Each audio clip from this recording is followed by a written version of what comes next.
Hi, I'm Wanda and I'm 33, and I too would like to share my crazy revenge story. All right, so let's talk about my life with Liam. We've been married for a solid 10 years, and for the most part, it's been smooth sailing. Well, except for this eensy teensy problem my mother in law. Now, don't get me wrong, I love Liam to bits, and that's why I put up with all the crazy stuff his mom pulls.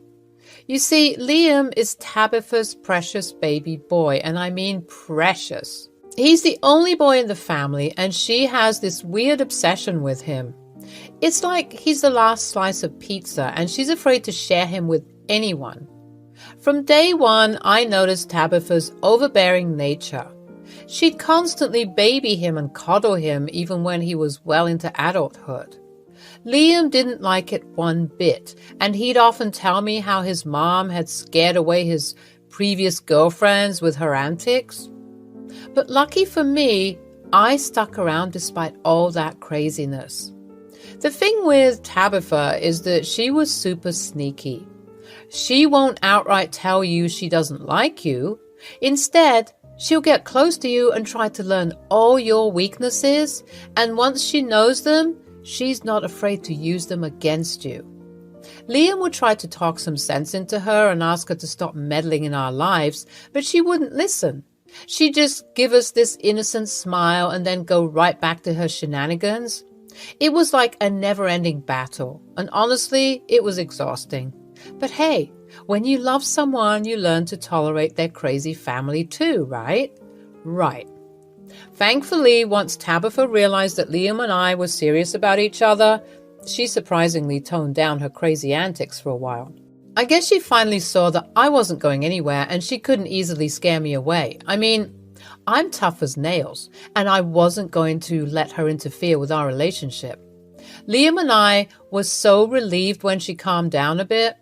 We finally felt like we could be a normal couple and enjoy some alone time without her constant meddling.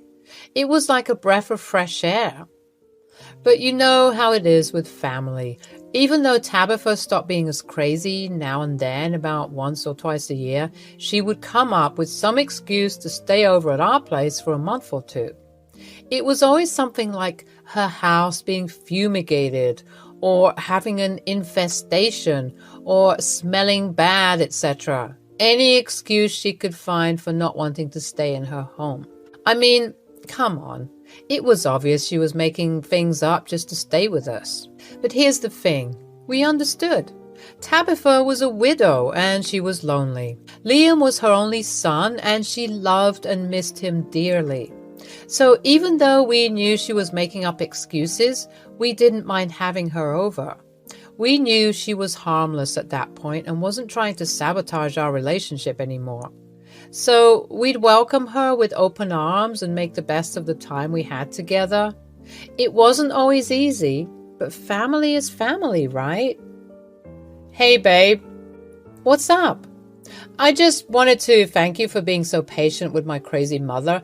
I know it's not always easy when she comes to stay with us, but you handle it like a champ. Well, it's not always a walk in the park. She always ends up stealing you away, but I love you, Liam, and I'll do anything to see you happy. Besides, it's kind of cute in a way, you know? This little old lady wants to be in her son's company from time to time. It just shows that she cares about you. Yeah, I guess you're right. She can be a handful, but deep down, I know she means well. It means a lot to me that you understand that and are willing to put up with her occasional visits. Of course, Liam. We're a team, right? And family is important. Your mom may drive us a bit crazy sometimes, but she's still your mom and she's a part of our lives. So I'll welcome her with open arms whenever she wants to stay, even if she comes up with some wild excuses. You're amazing, you know that? Thanks for always being there for me and putting up with all of us, the good, the bad, and the crazy. It was one of those typical days when Tabitha came for her usual visits. We were all hanging out together as a family, catching up and enjoying each other's company. Tabitha and I were sitting on the couch watching TV, and the topic of attractive celebrities came up. We spent some time giggling and chatting about our celebrity crushes, and it felt strangely nice to bond with her over something so casual. It was a side of Tabitha I hadn't seen before, relaxed and just enjoying a simple moment together. Oh, Wanda, did you see that actor on the TV? He's quite the handsome devil. If only I was 20 years younger. You mean George Clooney? Yes, he is quite attractive. I wouldn't mind a ride on that merry-go-round. Tabitha! Who would have thought? Oh my goodness. He's so attractive. And what about that other man, the one that I love so much? Oh, you mean Idris? Idris Elba? Yes, him. Honestly, I'd risk it all for that man. If he came up to me, I'd probably leave your son for him. When I said this, I noticed that Tabitha stopped smiling and giggling. You'd leave Liam for this man? Oh, Tabitha, I was just joking. Of course I wouldn't leave Liam for Idris Elba. Or would I? Wink. I could tell that she didn't take it lightly, and I tried explaining that it was all a joke in good-hearted fun. But it looked like the gears were turning in her head. The very next day, I got an Instagram DM from, drumroll please, Idris Elba. Why, hello, young lady. I was scrolling and I noticed you, and I just wanted to say that you're the most beautiful lady I've ever seen. Please, can we talk? I would be honored. Yeah, right, as if the real Idris Elba would message me out of the blue. But I played along just to see where this was going, and guess what? It was none other than my lovely mother-in-law, Tabitha. She thought she could pretend to be Idris Elba and try to fool me.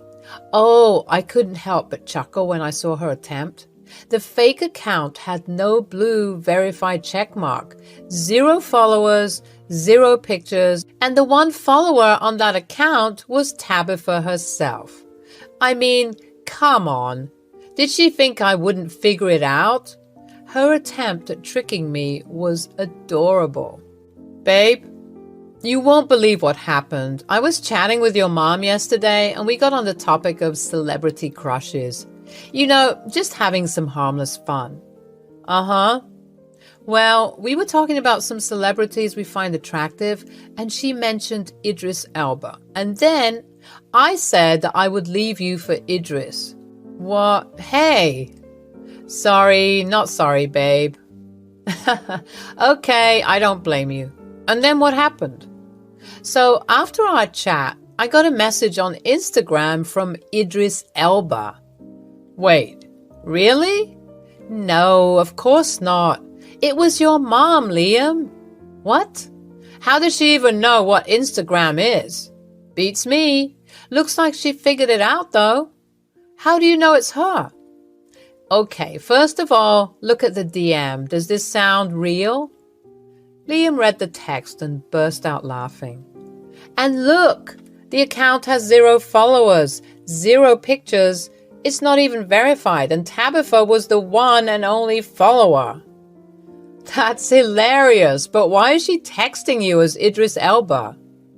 Yesterday when I mentioned that I'd leave you for Idris, she got real serious and stopped laughing. Oh.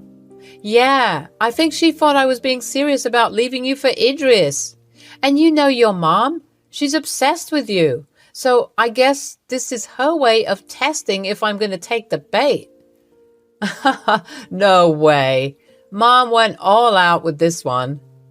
I'm still impressed at the fact that she managed to use a smartphone. Mom's got some wild imagination, I'll give her that. But honestly, I think she's just having some fun. She loves you and knows you're not the type to fall for something like that. I don't know, babe. I think she thinks she's doing some real detective work. I know she's trying to catch me doing something so that she could come and report it to you. Okay, so what's the plan now? Well, I might keep playing along a bit. I mean, It's not every day you get the chance to pretend you're being wooed by Idris Elba. Liam and I laughed about it a bit more, and I texted Idris back and said, "Oh my goodness, a real celebrity texting me? I'm so flattered." Tabitha almost responded instantly, like she was waiting for my reply. "You deserve to be spoiled, baby. I can show you the world. Are you married?" "Well, I'm a happily married woman. My husband is amazing, and we've been together for 10 fantastic years."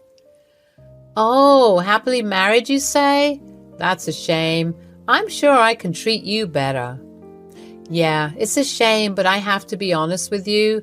My husband is my world, and I wouldn't trade him for anything." "Come on. Don't tell me you've never been curious about what it's like to be with someone like me. I could show you a whole new world." "Oh, I bet you could. But you see, I've got a good thing going with my man, and I wouldn't trade it for anything, not even for a fantasy with you, Idris." "Don't you want to see how amazing it would be? Trust me, I can sweep you off your feet." You're quite the charmer, Mr. Elba, but I don't think my husband would appreciate that." "Your husband doesn't need to know. It'll be our little secret. We can have the time of our lives." Tempting? Yeah, baby. Have you ever been to Dubai, Mauritius? I hear it's lovely this time of the year. "But how could I get away from my husband?" "You work as a journalist, right? Tell your husband that you have to go on a trip to study something in one of these beautiful places, and my people will handle the rest." "You know what, Idris? That might work. But hey, wait a second. I never told you what I did for a living." At this point, I'm pretty sure Tabitha was panicking, realizing that she messed up because she took 30 minutes to respond. But eventually she texted back, "I'm rich and famous, baby. Do you think I didn't do a background check on you before we started talking?" "Okay, fair enough. So when can you pick me up?" "I can pick you up by the end of the week. Let's meet at a cafe. I'll send you the details." "Okay, Idris. Can't wait." "I love you." "Love you too." This was cracking me up, texting Idris Elba, who was under the same roof as me. The next day, I was just sitting at the breakfast nook when Tabitha stormed in, looking furious.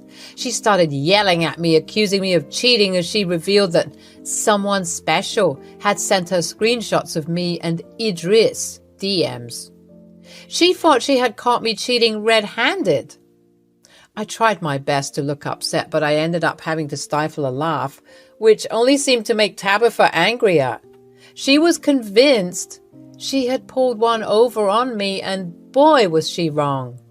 Tabitha then decided to call Liam, who was at work, and put him on speaker. She spilt the whole story, boasting about how her plan had worked and how she caught me in the act. "No, Tabitha, please don't call him. You're gonna get it. Just wait." I bit my tongue as the phone rang, trying so hard not to laugh. "Hey, Ma, what's up?" "I have some news for you, Liam, and you're not gonna like it. Wanda has been cheating on you." "Oh?" "Yes, and you'll never guess who it is." "Who is it, Ma?" "It's Idris Elba. A very special someone had sent me screenshots of their conversations. I forwarded them to your email. Check them out." "Liam, I'm so sorry for hurting you." "Oh, don't act innocent, Wanda." "Yeah, Wanda, I can't believe you would do this to me. I'm almost done with work, and I'm coming home to sort this out. I'm going to divorce you, Wanda." "Oh my God, Liam, don't speak like that. What about the children?" Liam played along perfectly, pretending to sound hurt and angry on the phone. "They'll understand that I had to get away from you." "Come on, you guys. It's not like I cheated." "Yes, you did. You showed a willingness to cheat, and that's still cheating." "Okay, fine, you got me there, Liam. Give me another chance, babe." No, it's too late. Liam, I swear, I didn't mean to hurt you. I can't believe Tabitha would play such a mean trick on me. Well, maybe now you'll think twice before trying to cheat on my son again. Yeah, I trusted you, Wanda. This is disappointing. I'm so sorry, Liam. I'll do whatever it takes to make it up to you. Nothing will make up for this. I'm done with you. Just wait until I get home. I'm getting the papers as we speak.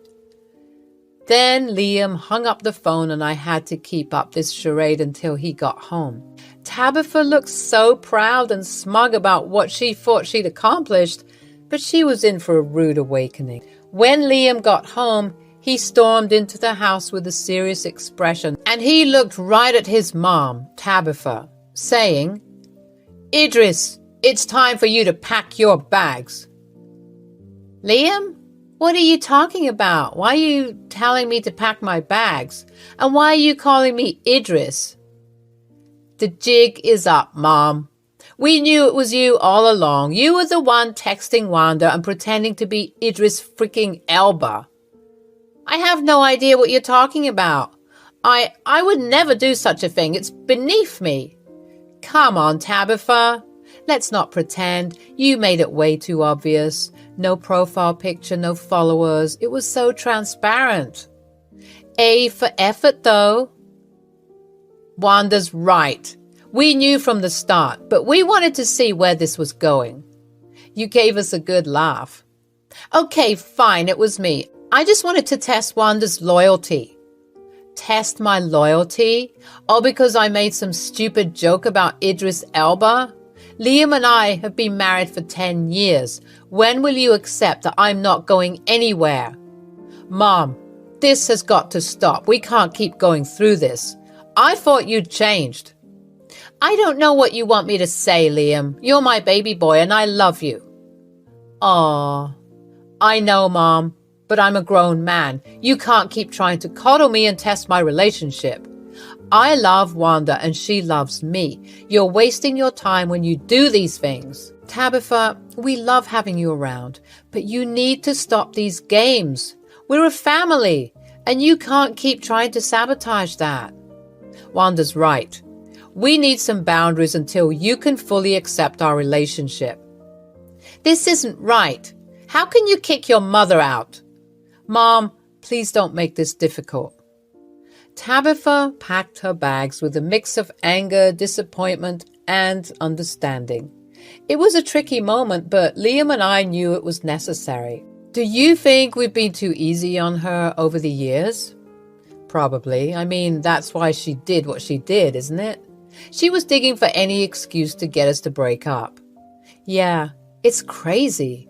Maybe you need to check your mom into a mental hospital or something. Hey, ouch. I'm not trying to be funny. I'm being serious. Someone who would go to such lengths can be dangerous. We had good fun because she's a little old lady. She can't hurt us if she tried, God bless her soul. But I feel like some deep attachment issues need to be discussed. You're probably right.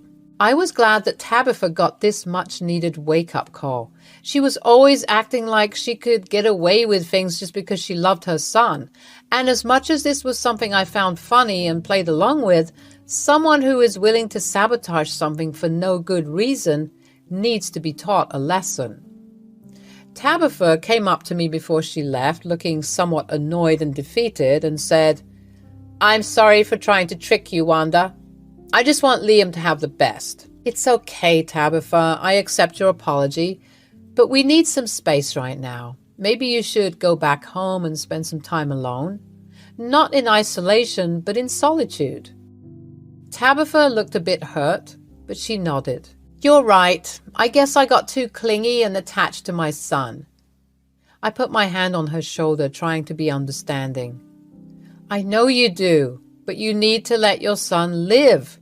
He's an adult, not a baby. We love you, and you're always welcome, but we need some boundaries. Maybe we were too easy on you, so now we gotta have a bit of distance. I mean, you threatened my marriage. That's a big deal. Tabitha nodded again, and I could tell she was trying to hold back tears.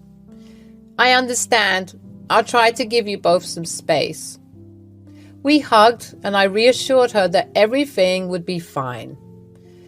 Deep down, I knew that Tabitha meant well, but her overprotectiveness could be suffocating at times. Liam and I needed this time to strengthen our relationship and find our way as a couple. After she left, Liam and I had a long talk about setting boundaries with his mom. He understood that we needed to have time alone and agreed that we should stand firm in our decision. As the weeks passed, Tabitha gradually respected our space. We would still visit her and have family gatherings, but it was evident that she was giving us the breathing room we needed. It was a step in the right direction, and I was hopeful that our relationship with Tabitha would eventually find a healthy balance. In the end, it all worked out. Liam and I grew closer than ever before, and Tabitha learned to trust our love for each other. We created a happy and loving home, and we were grateful for the experiences that had brought us even closer together. As she left, Liam put his arm around me, and we looked at each other with a sense of relief. I know this story isn't as vengeful as the other stories I see on this page, but I just thought that I'd share a somewhat light-hearted story of mine, where the revenge I got didn't end in complete and utter chaos. Rather, just a teaching moment for someone who I still care about dearly. I, Cami, have always been a very non-confrontational person. So my story is going to shock you a little. When I met my now husband, Damien, we clicked right away. We started dating right away, and I knew from the beginning that he was the one. Damien was a sweet and caring boyfriend who always loved pampering me. My own parents kind of neglected me, so I treasured him. When we were together, we felt like everything was going right. However, our life will not always be full of sunshine and roses. It all started when I met his family. Knowing Damien, I always thought that his family would be equally sweet and kind. Turns out I was wrong. What I didn't know was that he came from a very patriarchal family. His Orthodox father, Bob, was a conservative man with a stubborn attitude. When I met him, he made all sorts of weird comments about me. He said, "So, Cami, I hear you want to become a nurse." "Yes, Bob, my grandma was a nurse and she inspired me to join this field. I'm a little worried about getting a good scholarship. It's my dream to get into the best nursing school in the state." "Cami's a very good student, Dad. She's one of the top performers in our class. I take her help when I'm stuck with something." "What does it matter if she's a good student? She's a girl. There's no use for her to go to college." "Cami, don't you think you're better off doing something else, like baking or something?" "No, Bob, I want to be a nurse. It has been my dream since I was little." "Well, it's time to grow up now. If you become a nurse, you'll hardly have time to take care of my son. I don't know why he's encouraging you." "Dad, I can take care of myself. It's not the 90s anymore." "We will be fine. Quit criticizing Cami about her goals." Bob didn't care what his son said. He went on interrogating me and asking me absurd questions. From the way he spoke to me, I knew he didn't think much of me or anyone from my gender. I was starting to get agitated but held my tongue. As I said, I am a non-confrontational person and usually want to keep the peace. Damien was also shooting me apologetic looks the entire evening. His younger brother Charlie didn't speak much but seemed to be a little better than his dad. When dinner was finally over, Damien offered to drop me home. He was constantly apologizing for his father's behavior. He said, "I'm so sorry, Cami. I know my dad really upset you today. He's very old-fashioned and just won't change his thinking. I've tried. Ever since Mom left us, he got even worse. Sometimes I think he takes out that anger on other people." "It's okay, Damien. Your father's rudeness has nothing to do with you. I am not blaming you one bit. I'm just a little disappointed in him." "Just give him a chance, Cami. I'm sure he'll come around. He just needs to see what an amazing person you are." We talked about the dinner and agreed that it was too early to worry about his dad. Our relationship was still very new and we didn't know what the future held. Bob, however, did everything to convince me to give up my studies. It's like he had an obsession with me being a housewife. I told him multiple times that I wanted to work and be a nurse. He never really seemed to listen to me. After graduation, I and Damien finally got into our dream colleges. He pursued a degree in architecture and I started a nursing program. I and Damien lived close by, but avoided staying together. I had a very hectic schedule and didn't want to be distracted. Damien was still living with his dad and Bob didn't want me in the house. Things were slowly getting better after Damien got his place. With graduation near, Damien decided that it would be the best time to propose. He popped the question the day after our graduation. We were ecstatic and looking forward to telling our family. My family, as usual, was very dismissive about the entire thing. Nonetheless, they were happy for us. When we told Damien's family, his initial reaction appeared to be happy. However, soon his reaction changed drastically. He said, "So, now that Damien has proposed, I hope you'll finally grow some sense." "What do you mean, Bob? I don't understand." "I mean, you're going to marry him anyway. There is no need for you to work anymore. My son already got a good job, and I'm sure he can take care of you." "He did get a good job, Bob, but I want to be independent, and you know this was my goal all along." "Don't tell me you're still stuck in your stupid dream. It's childish. Once you're a married woman, you need to be home and take care of your family. I hope you are not one of those child-free people." "Dad, it's too early to talk about kids. Besides, what we do in our married life is none of your business. Cammie will join her job. In fact, she is starting next month as a new hire." "Don't be ridiculous, Damien. You know how our family works. Also, you are the eldest son. You need to give me an heir. I would expect you to start trying for kids soon after the wedding. Cammie's job won't be a good look for our family. How is she going to manage the house anyway? You will be left with all the chores and childcare. That's not what men do." "Bob, I will manage everything just fine. We will split the chores. It's not like I will neglect Damien and our future family when I work. You can have faith in me." "That's easy for you to say. No wonder your parents don't keep in contact with you. If you were my daughter, I wouldn't let you join college anyway." Bob's words were incredibly hurtful to me. I genuinely thought that he was going to change. However, it seems that he will always see me in a bad light just because I am a woman. At this point, I was ready to cut him out of my life. He was even criticizing Damien for not keeping me under control. It was bizarre. However, when I talked to Damien about the situation, he said, "Cammie, I know Dad is not the nicest person, but he is still my dad. My mom had already abandoned us. I can't leave him too. Besides, I have to think about Charlie. He needs my help right now." "But Damien, I can't be around your toxic dad anymore. Did you hear what he told me? Do you think we should reward this behavior?"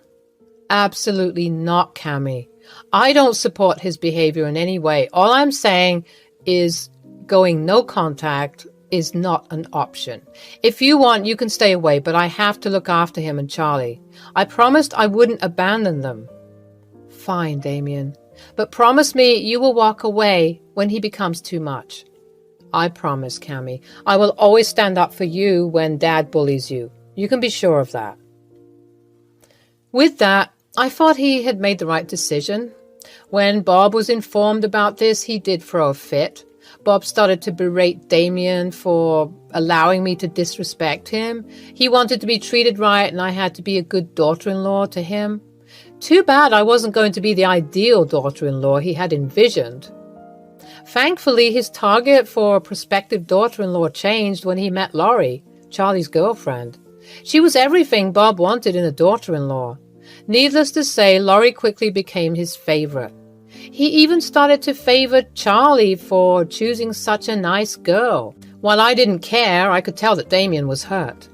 The worst thing was that Charlie and Laurie also joined Bob in bullying us. During our wedding rehearsal, they sat with us and criticized all my choices for the wedding. They also berated my husband for spending so much money on my demand. Charlie said, "Hey bro, your wife sure did milk you out of a lot of money. You need to get yourself under control. Before you know it, she'll be ordering you around and making you the wife." Yeah, I've been telling him that. Turns out he never listened. It's not long before he gives up his job and becomes a housewife instead. He might as well just give up now. You need to stop disrespecting my fiancé like that. Just because he treats me with respect doesn't mean he deserves your bullying. Also, this wedding was equally funded by the both of us. Oh my God, Cammy, you need to watch how you talk to Bob. He's your father-in-law. I would never imagine talking to him like that. Have your parents taught you anything? Besides, I think Damien can speak for himself. He could speak for himself before his wife took over the reins. Bro, is your wife limiting your speeches as well?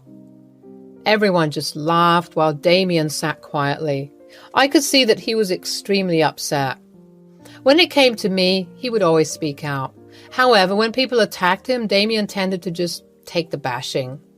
However, I wasn't going to let it happen. From then on, I swore I would grow a spine. Now that I'm married into this family, I won't let them bully us. However, my relationship with the trio was just about to get worse. 1 year after the wedding, I found out that I was pregnant. We weren't exactly trying for a kid, but me and Damien were ecstatic. I was still in contact with Bob, Charlie, and Laurie, so Damien decided to tell them the news. After they heard about my pregnancy, Charlie and Laurie never reached out. I did not hear a peep from them. However, Bob was super happy about the pregnancy. Suddenly, Bob was extra kind and caring towards me. He even brought me gifts and paid a lot for setting up our nursery.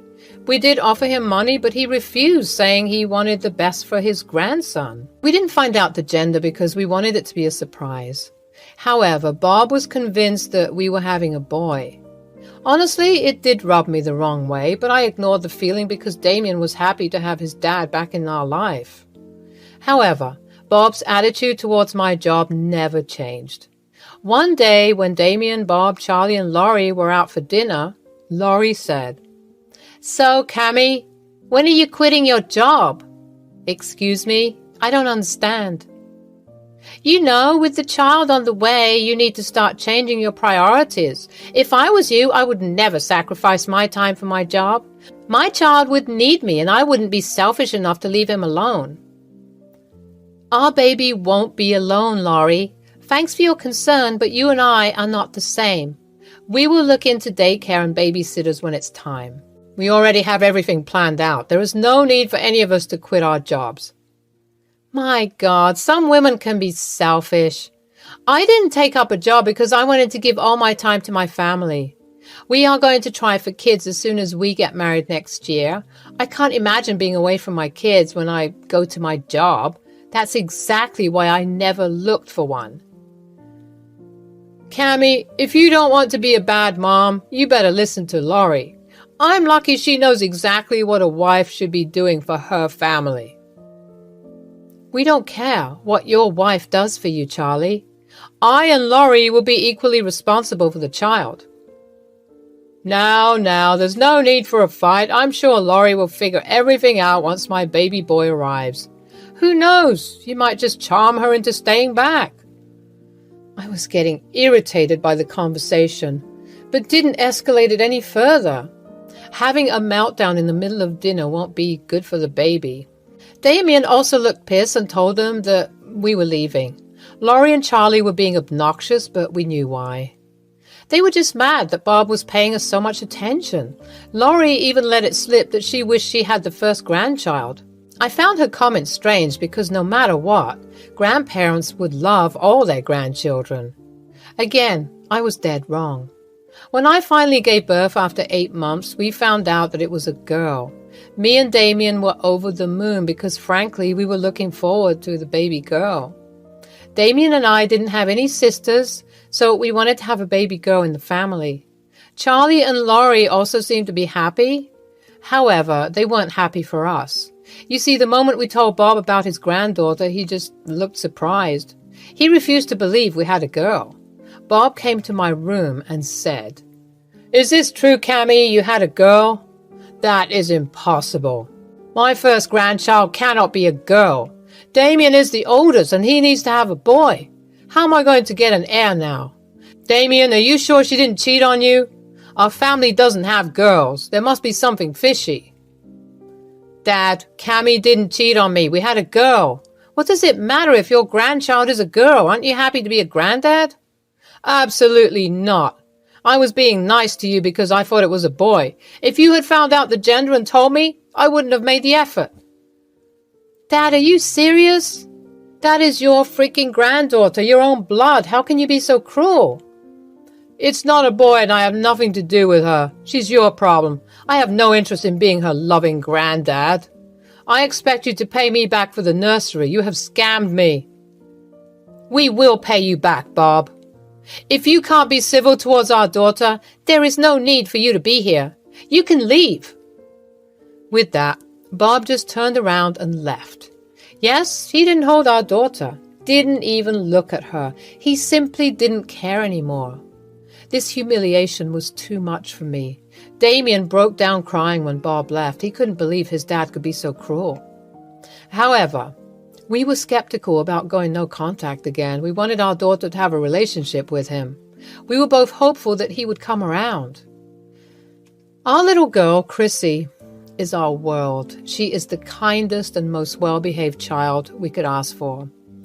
I and Damien were extremely happy to have her in our life. Christy was a general sweetheart and extremely good at her studies. She became an A student in her class and was loved by everyone. We tried to facilitate a relationship between her and Bob. While Chrissy loved her granddad, Bob wasn't that keen on being involved. What little attention he gave her disappeared when Charlie and Laurie had a son. Since Andy's birth, Bob did everything to make Charlie and Laurie comfortable. He even gave away a part of his income to support their household. Andy was a pampered kid who became very entitled. Since Laurie didn't work, it was becoming hard for Charlie to finance their luxurious lifestyle. Bob, being the doting grandpa he is, sponsored Andy's expensive demands. He was civil towards Chrissy, but never that involved. When Chrissy was a teenager, we had the worst fight with Bob. It was Christmas and we were invited to Bob's house for the celebration. When we went there, we saw that his house was filled with pictures of him and Andy. Chrissy said, "Grandpa, why don't you have any pictures on your wall? You have a lot of Andy's pictures. I don't remember you even asking for a picture with me." "Well, that's because Andy is my future heir. He's going to be the head of this family soon. You are just a girl who will be married off. I don't need a picture of you in this house. Besides, this house will go to Andy when I pass. He is the sole heir of everything I have." "So you won't leave me anything?" "Why, Granddad, did I do something wrong? You are even paying for Andy's college fund. Why am I being excluded?" "Because he doesn't love you, Chrissy. He's my grandpa, not yours. You'll never be as good as me. Grandpa knows who his favorite grandchild is." "Grandpa, is that true? You don't love me at all? But why?" "Because you are a girl, you dumb thing. Grandpa always wanted a grandson. You are basically useless to him." Before I could intervene, Chrissy started to cry. She kept asking Bob if it was true. Bob simply refused to look at her. Charlie, Laurie, and Andy were just laughing at Chrissy because she was crying. Me and Damien were furious. From that day, we decided they would no longer be in our lives. I also prayed to God that I could teach them a nice lesson when they eventually realized their mistake. Chrissy was heartbroken for an entire year. She tried to get in touch with her grandpa and solve everything. However, he was ignoring her calls. Bob even called us up and told us that he didn't want to remember he had a granddaughter. We were furious and told him never to contact Chrissy again. After a while, Chrissy realized that she didn't need to have them in her life. I and Damien constantly assured her that we loved her and that was all that mattered. We put her into therapy to get better. A few years later, Chrissy got into a great college. Her grades were amazing and she easily landed her dream job as a software engineer. By the end of 1 year after college graduation, she was earning a very high income. We were super proud of her. She had outshone almost all her peers. Andy, on the other hand, was not going so well. One day we suddenly got a surprise visit from Bob. He hadn't visited us since the Christmas dinner, so it was rather confusing to have him here. Damien was extremely mad and immediately told him to leave. However, I was really curious and wanted to hear him out, so I invited him inside. "What's the matter, Bob? You haven't shown up here since the Christmas dinner. Hell, you didn't even call us except to say you don't want to be in contact." "I know, I was just caught up with work. It's been years, so I thought I should visit." "Cut the crap, Dad. Just tell us what you want. I know you better than to expect anything pleasant." "I heard Chrissy has joined a big company as a software engineer, and I was hoping I could talk to her." "About what exactly?" "You see, Andy had dropped out of college. I did my best to support him, but he just wouldn't take his studies seriously. He blew through his tuition money on alcohol. I did take a mortgage on the house for his college, but he has spent it all. I was hoping Chrissy would be able to help him get a job." "Are you serious right now? You want Chrissy to vouch for your loser grandson?" "We are family. I'm sure Chrissy will want to help her little brother." "Wait here. I'll be right back." I went to my room and brought out my old phone. I didn't use it anymore, but it was special for a reason. I opened my phone and selected a picture. Then I showed Bob the picture. It was the same photograph of him and Andy that Chrissy saw in his house. Bob was speechless. I said, "If she is family, Bob, where is her picture?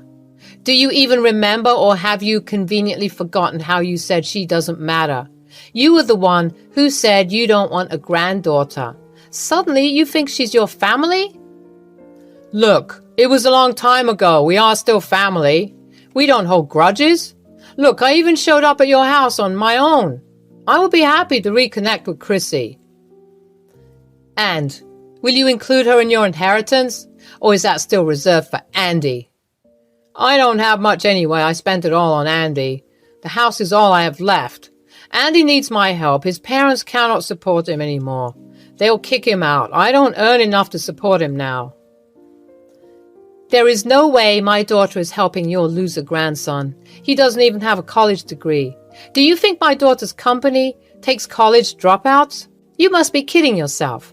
Andy deserves this. If only you hadn't coddled him so much, he would have at least had a job. You made your bed, and now you need to lie on it. You decided to spend all your money on Andy. Chrissy had made it clear she would never help you out, even if it was the end of the world. I suggest you leave. We have nothing to say to you anymore." Bob left, but kept spamming us with calls. He was desperate for help. Turns out Andy has been living with him for the past year. He has already trashed his parents' place after they refused to support his unemployed ass. Bob, being the loving grandpa, had to take him in. However, he could no longer put up with his behavior. Bob even showed up at Chrissy's work to try and talk to her. Chrissy simply told him to leave before she called security. When Bob kept begging her for help, she agreed to give the money in exchange for the house. Bob refused to sell her the house, so she just left him there crying on the pavement. A week later, Bob called us and told Chrissy that he was ready to sell. He simply wanted Andy out of the house. He was planning to move far away where Andy couldn't follow him.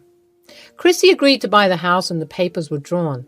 When the sale finally happened, Bob did ask for a relationship with Chrissy. However, she told him that he had lost that right long back. Hi, I'm Megan, and this is my story. I'm 32 and I work in an advertising agency in San Francisco, California.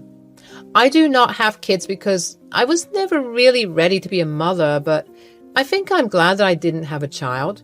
My life was a mess after I got married.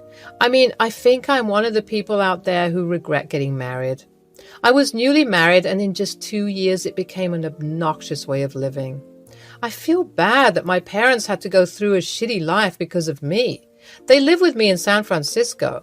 They have always been super supportive and guarded about my personal life to strangers. They didn't deserve this. This was truly my fault. I was a pitiful person who had no talent for recognizing people's intentions. I just found anyone nice to me an angel. When I sit here and write, I reminisce about the first proper time I met Jeffrey. It was an unremarkable afternoon when I first laid eyes on Jeffrey. I just started my new job at the advertising agency, and the air was filled with the buzzing sounds of ringing phones and the hum of coworkers engrossed in their work. Little did I know that this ordinary day would mark the beginning of a journey that would forever intertwine our lives. And of course, the day I put myself into the mess. As I navigated through the maze of cubicles, I noticed him, a tall, bespectacled man with an air of quiet confidence. Jeffrey. He had a kind smile and a genuine warmth that drew people in. It wasn't long before our paths crossed, as fate would have it, during a brainstorming session for a client's campaign. "You are the newbie, right?" "Yes, just joined. I must say it is a beautiful workplace and they have a great coffee machine." "Yeah, the place cleans up pretty nicely. Many people have commented on how the place can get once the real show begins. You get so many meetings to attend that are sometimes just an excuse to give boring lectures. But our employer is pretty chill." "How many breaks do we get here? I need small breaks because my back gives up on me like anything." "Oh, really? Mine too." "There are good sitting areas around the office. You can always change your positions whenever you feel uncomfortable. Okay? And the coffee machine is right there." "Well, which cubicle are you in? I mean, it's nice to get to know someone, and even better if you get to sit beside them." "Oh, yes. My den is the one in the first row, 3 seats on the left." As we got to know each other, we found ourselves paired up for the task, exchanging ideas and engaging in lively discussions. His creativity and intelligence impressed me, and I admired his ability to think outside the box. We shared a natural synergy, bouncing ideas off each other effortlessly. Our connection extended beyond the confines of the office walls. We discovered common interests, from a love for indie music to a shared passion for exploring hidden gems in the city. As the weeks turned into months, our professional camaraderie blossomed into friendship. "Hey, I got these 2 concert tickets. Want to check it out with me?" "Oh no, the underground ones. You know how claustrophobic I am. I'll probably faint from the obnoxious smell and sweat." "Oh, come on. This is not those kind of ones.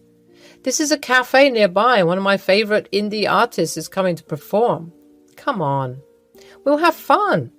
Plus, we're going to get a discount on the food that will be served because we have the tickets. Their pasta is really good. You would love it."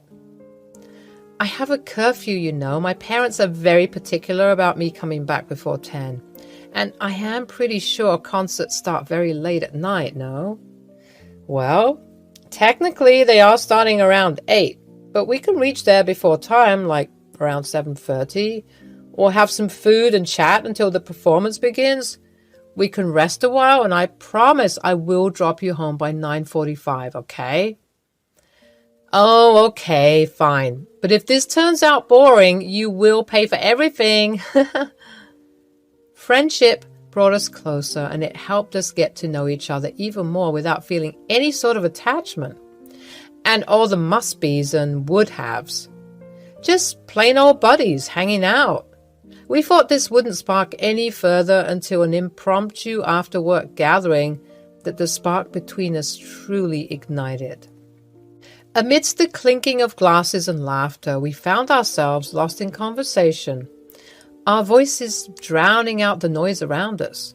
Time seemed to stand still as we delved into deeper topics, revealing our fears, dreams, and vulnerabilities. That time, I realized that Jeffrey saw me, not just the professional facade I wore during office hours, but the person beneath the surface. And I saw him too. His passion, his kindness, and the way his eyes lit up when he spoke about his dreams.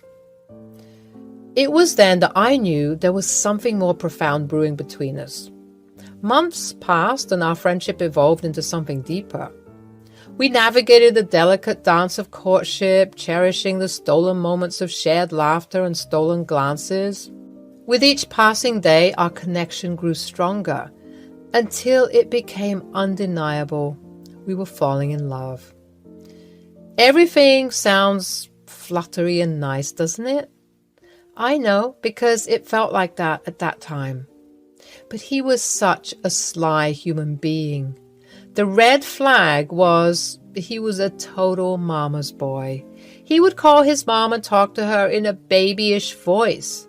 He would have a different demeanor. He would whimper and giggle like a little child.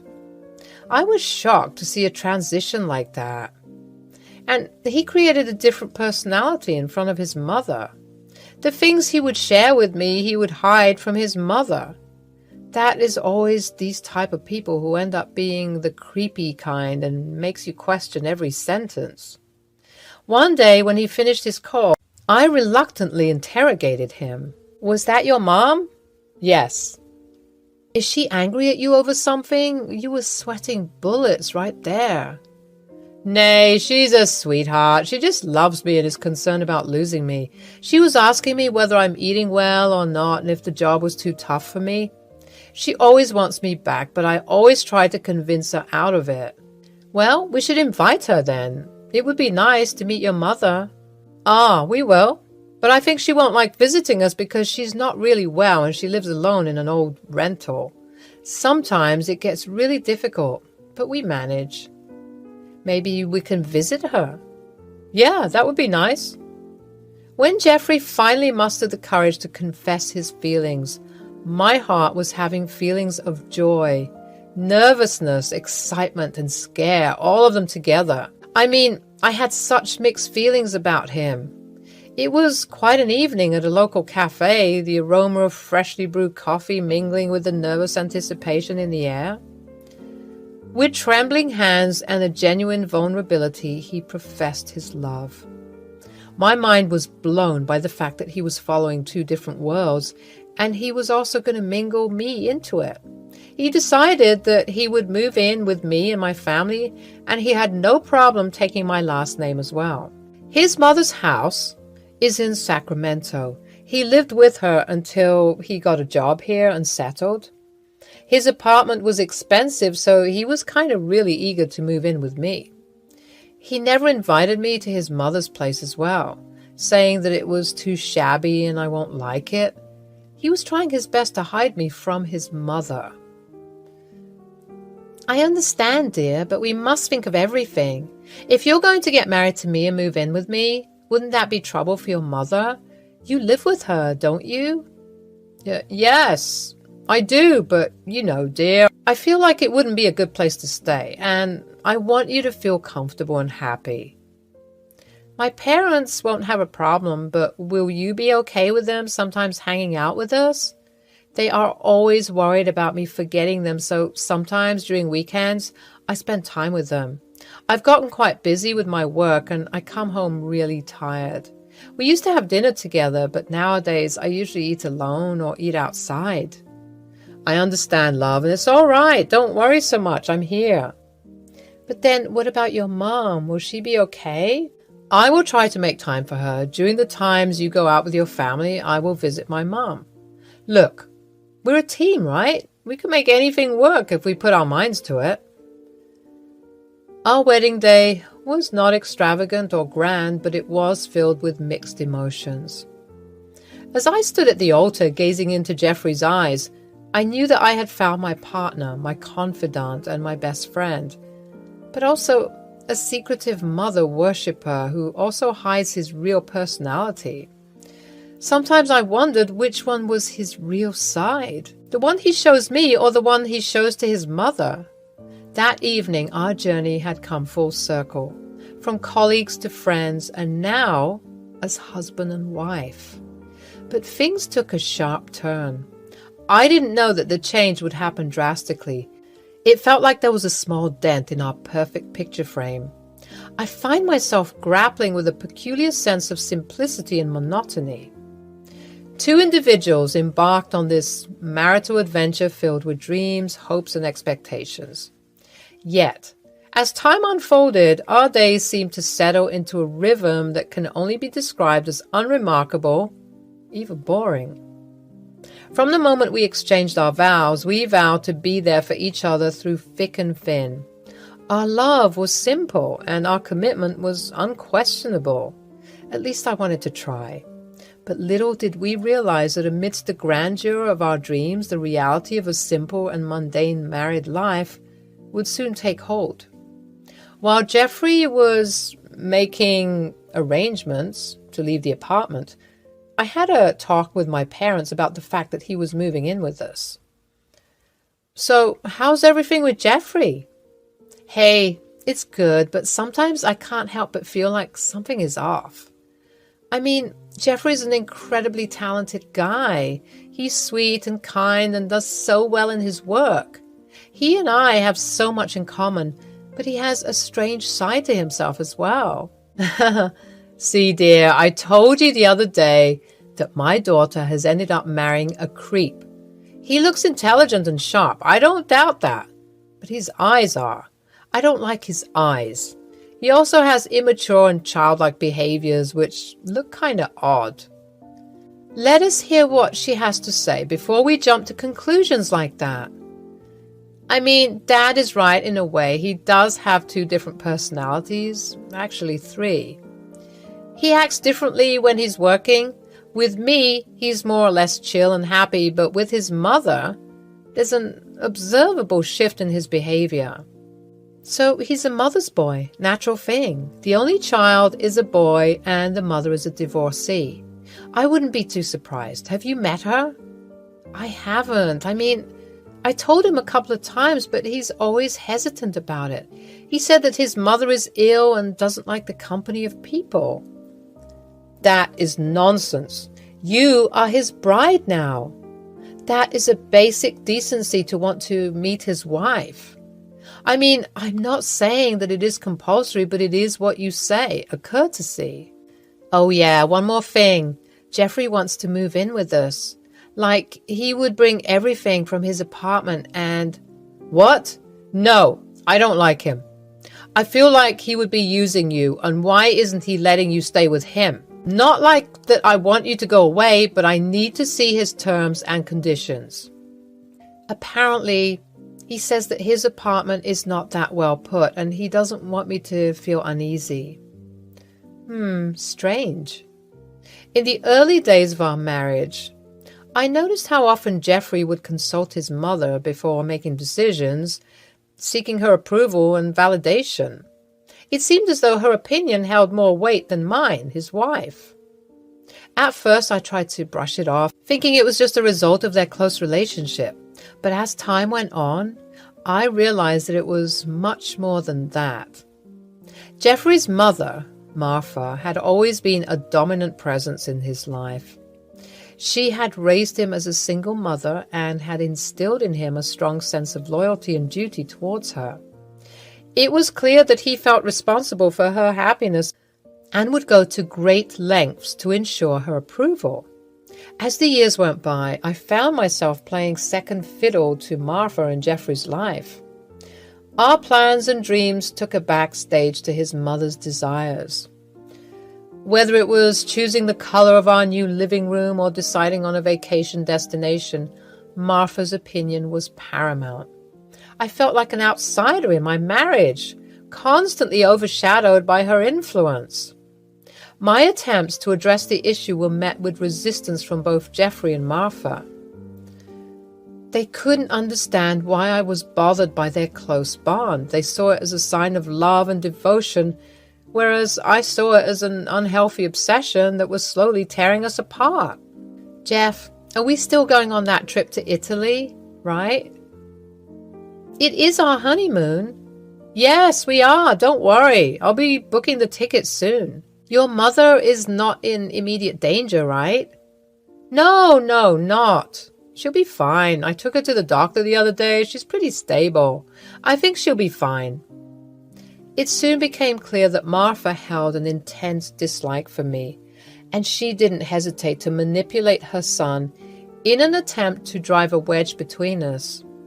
At first, I brushed off Martha's behavior as typical mother-in-law quirks, thinking that with time things would improve. But as the months went by, her actions became more calculated and hurtful. She would call Jeffrey and subtly undermine me, making disparaging comments about my character and constantly question my ability to be a good wife. Her disapproval loomed over our marriage like a dark cloud. It was heartbreaking to witness how easily Martha could sway Jeffrey's opinion and emotions. She knew how to play on his vulnerabilities using guilt and manipulation to cast doubt on our relationship.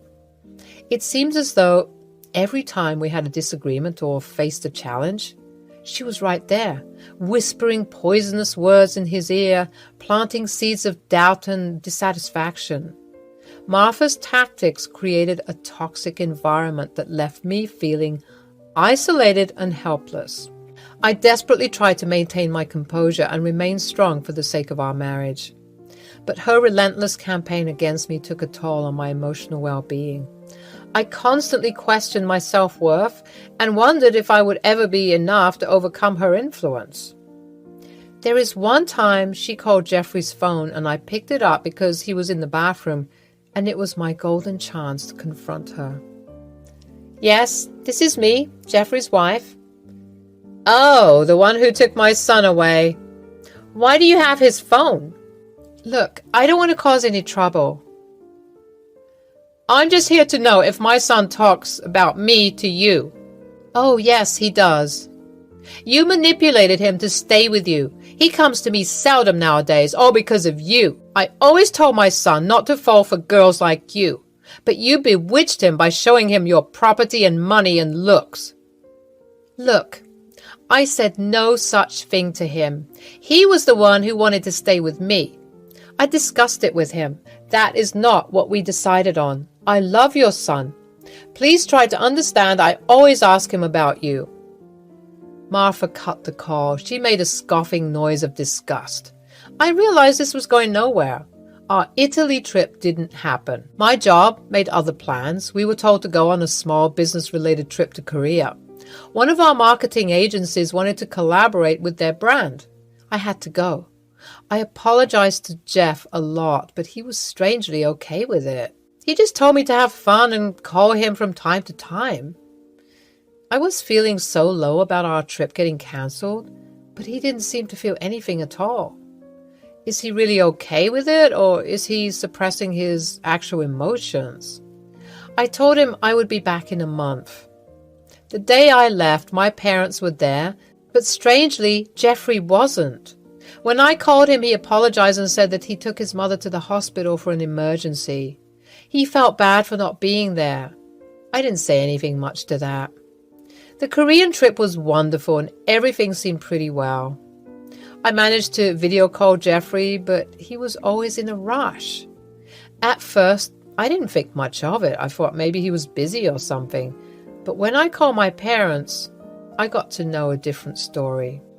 "Yeah, he's been here, but he hardly talks to us. He shifted permanently here after you were gone. He does not spend much time with us, just a simple hellos and highs." I see. Anything else? What is he doing and all?"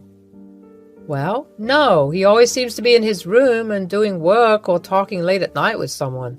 Maybe his mom? I don't know." "Okay, is he going to the office?"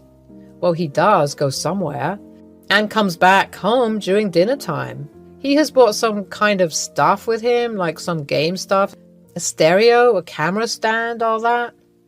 "Oh, okay, well, all right, I'll try to talk to him again.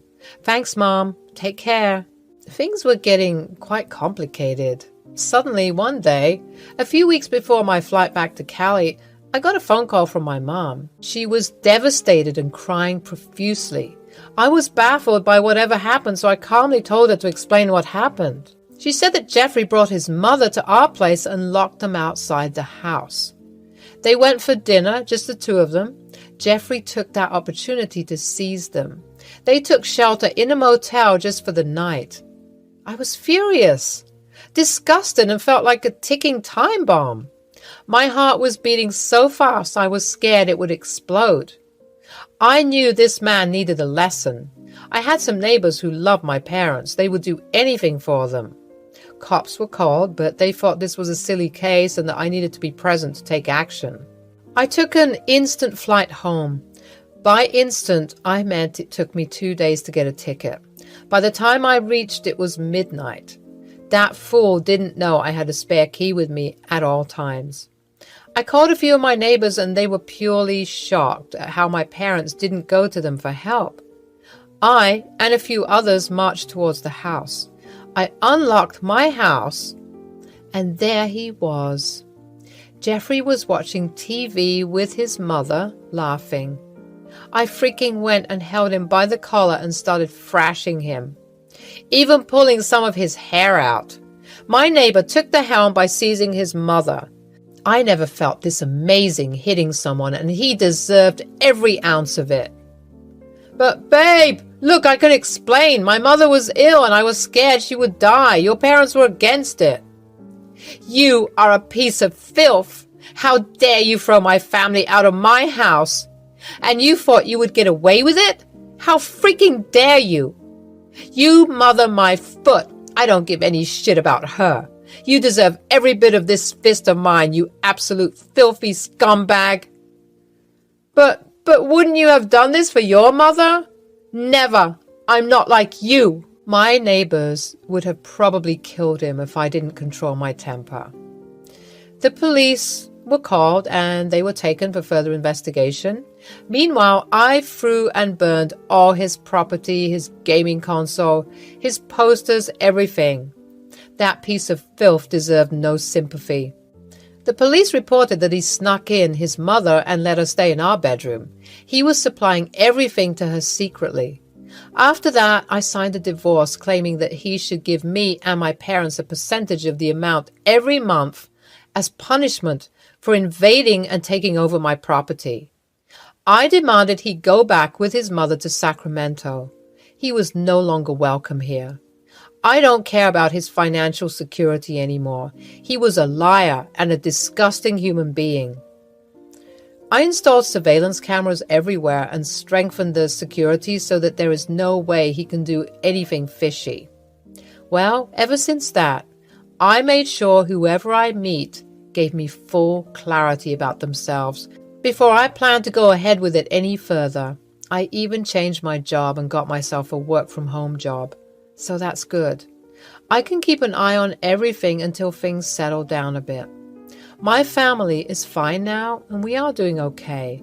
We're happy for the time being, and I learned a big lesson. Hello, my friends. I'm Natalie, and I live in LA with my husband. I have a daughter who's 26. She recently got married, but it was a total drama. I'm just glad she could finally settle well. Victor, her husband, is a nice guy, and I'm sure he'll keep her well. I had an ex-husband who works in a corporate office. I was already working at a local pharmacy when he got that job. He was always this very nonchalant kind of guy. He was like the typical man, and I was like the typical woman. We fell in love like idiots and then got married. Our marriage became more and more mundane as days went by. He would often go to work early in the morning, come back, have small talk, then go to sleep. I don't understand why people like this want to get married in the first place. There wasn't any in-between in our relationship. Everything was extreme. Either he would love to bomb me with parties and gifts, or he would give me a cold shoulder for the rest of the day. I was expecting a typical love marriage that starts fresh and wanes as you get used to it, but I didn't expect the intensity. When Robert and I tried for a baby, I was having lots of complications. It ended up in miscarriage twice. When we showed the doctor, he said that Robert had an untreated problem that his parents neglected. That turned him sterile. I was not hurt. But Robert couldn't take this information. He thought that the doctor stripped his manhood right in front of his wife. He left the clinic angrily. When I reached home, I saw he wasn't there. He came late at night. Where the hell were you? I was with James and Kobe. And why exactly? 'Cause you were mad at what the doctor said? Are you a child, Robert? Don't bring that shit up. I don't care what he says. We will keep trying, okay? Are you insane? I had gone through enough pain. I can't go through this again, please. Then what the heck do you ask from me, woman? I'm requesting you to think of other possibilities. We can always IVF or adopt. There's a beautiful orphanage place around this area. I saw it while going out for a walk. We can go together. Do you even hear yourself? You want someone else's sperm inside you? The baby might not even look like me, and speaking of orphanage, I don't want someone else's child as mine. We don't even know how they would end up. That is utter nonsense. Rather, I say, let's take a break and try again. How pathetic. And you took a vow for me? You are hilarious. When you said you loved me, you probably lied on my face. You know what? You are sleeping on the couch tonight. I shut the conversation and went up to our room and slammed the door. I can't believe Robert had such a poor way of thinking. When we first met, he never really showed this part of him. If he did, I would have thought otherwise.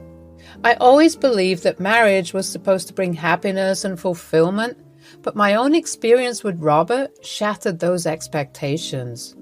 We were then married for 3 years, and despite the odds we shared, a dark cloud always hung over our relationship. The pain of infertility had become an insurmountable barrier between us, casting a shadow on our dreams of starting a family together. Robert was still hell-bent on not adopting or getting an IVF. This gradually eroded my happiness. I yearned for the joy of motherhood, the laughter of children echoing through our home. Are you going on another trip? Didn't you say this was your last? I need to clear my head, dear. Why don't you go to your mother's too for a while? Maybe a woman talk might help you think rationally. Plus, you need a break from all this. And where are you going this time? Plan for the Maldives. A friend of my close colleague has a nice hotel and invited him and his friends to visit. So I booked a ticket. I hit the jackpot in this one. He said he would pay for everything. All I needed to do was spend on the extras that were not under the hotel's vigilance. I see. Well, did you ever consider that your wife might need a freaking trip too? Robert glanced at me slightly. His fork came to a halt. His eyes sharply observed the table. Where's the salt? The pasta isn't salted. Can you give me some? Robert? Oh, just shut up. The problem is with me, okay? I'm in much more pain than you. Why do you keep whining in my ears like a spoiled 6-year-old? Oh, how mature of you, Robert. How freaking mature. Do you even see me? What am I going through? I at least tried to tend to your needs and everything else. I have given my all. What are you giving me? Robert gave me a death stare. He just took his plate and went to the couch to watch some TV. I sat there silently contemplating my future with a man who gives no shit about my feelings. My friend Lola had always been my constant support in times of such circumstances. She came to visit me when Robert was out for work. I'm so happy you took a day off today. This was a definite must. Yeah, I guess. So, how's everything with Robert? I sighed. I didn't know what else to say. I felt like I always dragged her into my mess. Natalie, you've seemed distant lately. Is everything okay between you and Robert? It's been hard, Lola. Ever since Robert found out he's sterile, he's become emotionally distant. It's like he's lost his sense of self and shut me out. Lola places a comforting hand on my shoulder. I can only imagine how difficult this must have been for both of you. Infertility can take a toll on even the strongest of relationships. Have you talked to him about how you feel? I've tried, but he shuts down whenever I bring it up. He's built this wall around himself, and I don't know how to break through it. Lola's eyes convey empathy as she offers her perspective. Natalie, it's important to remember that Robert is going through his grief and feelings of inadequacy. Perhaps he needs some time to process his emotions. But that doesn't mean you have to face this alone. I just miss the connection we used to have. We were always there for each other, and now it feels like he's slipping away. You're right to feel that way, Natalie, but sometimes people need a reminder of the love and support they have. Have you considered seeking couples therapy? A safe space to express your concerns might help bridge the gap between you both. I never thought about that. Maybe therapy could provide the space we need to heal together. Thank you, Lola. I needed this perspective. When I confronted Robert about this discussion, he got more agitated and angrier at me. He hated the fact that I shared our problems with Lola. So, now I'm becoming one of your gossips, right, hon? Baby, you're getting me wrong. I just wanted to vent out, that's all. And you know Lola is a nice girl. She would never make a big deal about it. Well, talking about my vulnerabilities to other people was not funny, Natalie. You know how I feel about that, don't you? And still, you made it a thing in front of your best friend. Okay, Robert, I apologize, but can you please not yell at me like that? I was really worried about you, and I just wanted to help. I love you. If you did, you wouldn't have done this. He didn't have dinner that day. He just went off to sleep. A few days later, he was getting ready for his trip when he called me in and told me that his mom was unwell and that I needed to take care of her. We had 2 bedrooms. He wanted to share the guest one with his mom. I was not upset about it. I just told him that it would be difficult for me to do everything since I had a job too.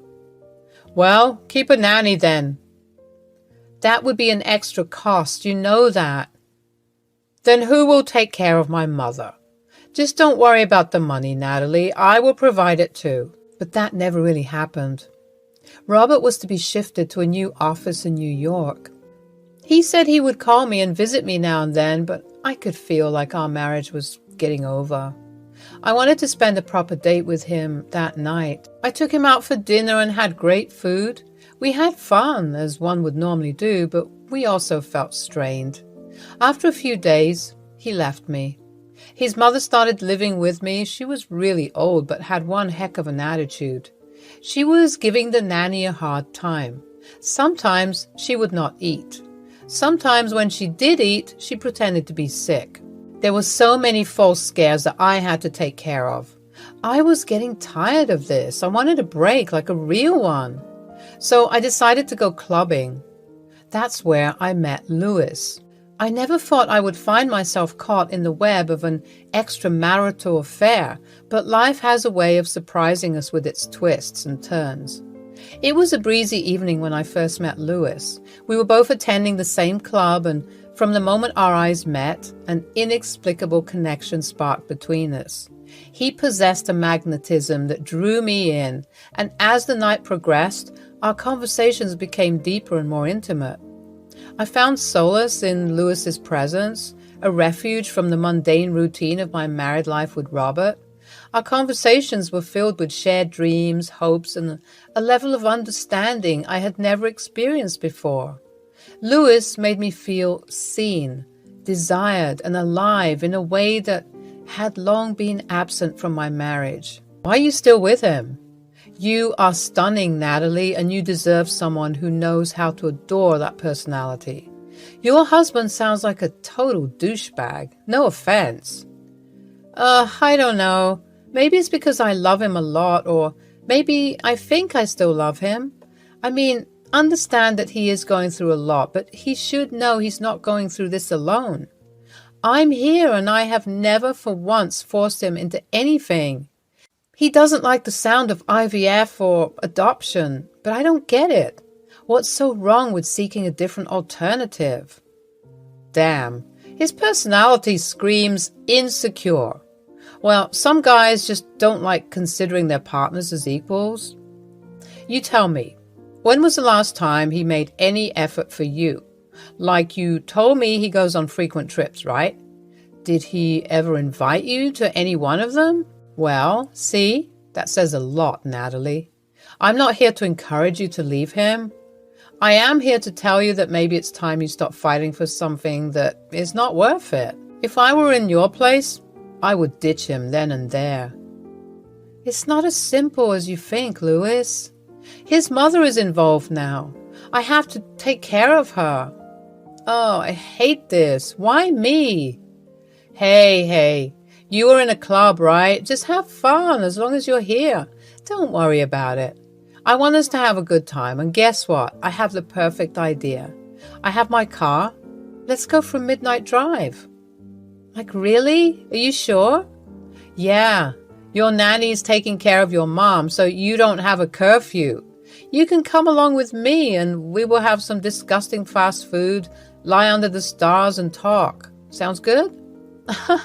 Cute. I don't mind at all. As time went on, our encounters became more frequent, our stolen moments filled with giggles and whispered confessions. The affair became a dangerous dance, a delicate balance between the guilt that gnawed at my conscience and the intoxicating allure of forbidden love. The clandestine nature of our relationship only added to its allure. We met in secret locations, hidden away from prying eyes, and each encounter left me craving more. The guilt weighed heavily on me. Yet I was unable to resist the magnetic pull that drew me closer to Louis.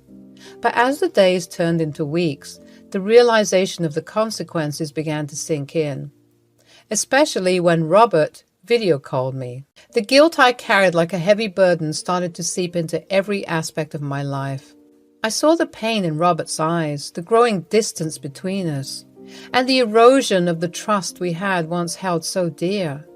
I wanted to confront him about it, and I want to put an end to this. I was ready to tell him that I want us to remain friends, nothing more.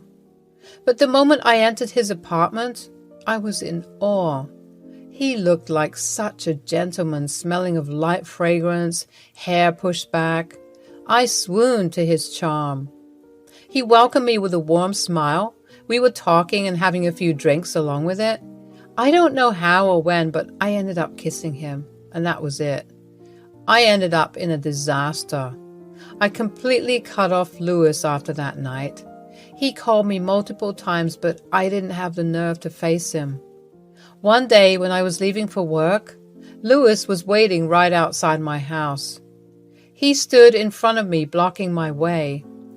Please, Natalie, I'm sorry, I got carried away, and I know what a big mistake I made. I swear it was not my intention. I thought we were having a nice night. It was not your fault. I was the one who kissed you. I am the one with no self-control. Hey, look, I didn't mind, okay? I understand all that you're going through. You know nothing about me. Don't even try. Nat, I had the most amazing night with you. I am not able to forget it. Be with me. I can keep you happier. Maybe I don't earn like Robert, but I can certainly keep you content. That man doesn't deserve you.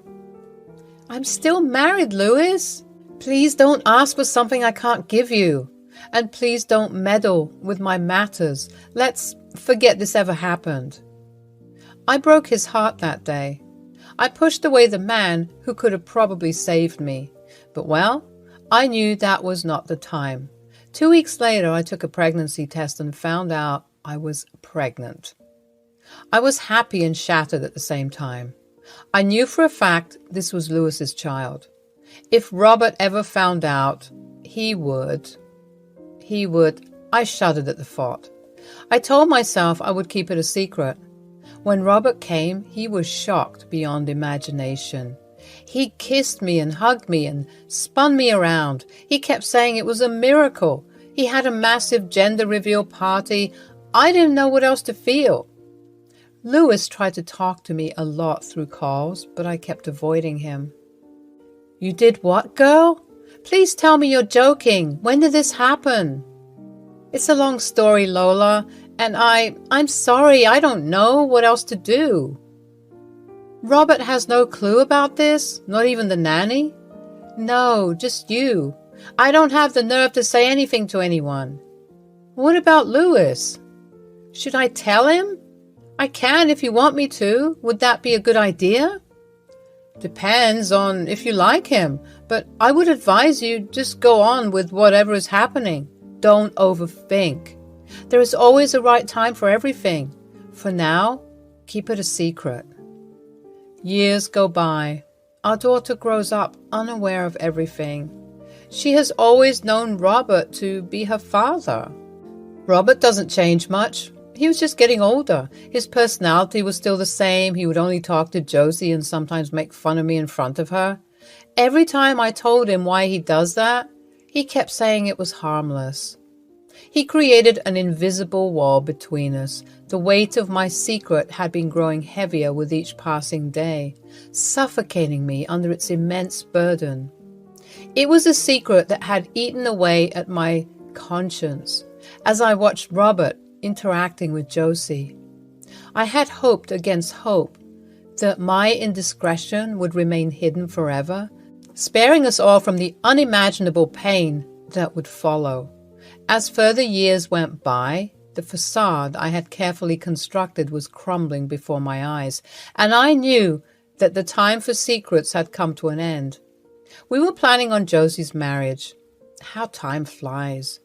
They were sitting in the living room. I entered and told Josie to excuse us.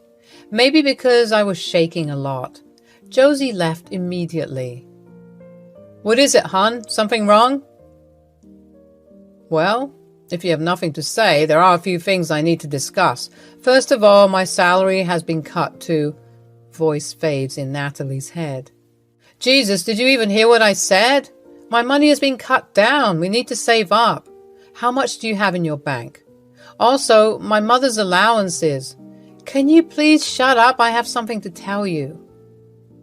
With a heavy heart and trembling hands, I confessed the truth to Robert, laying bare the web of lies that had ensnared us both.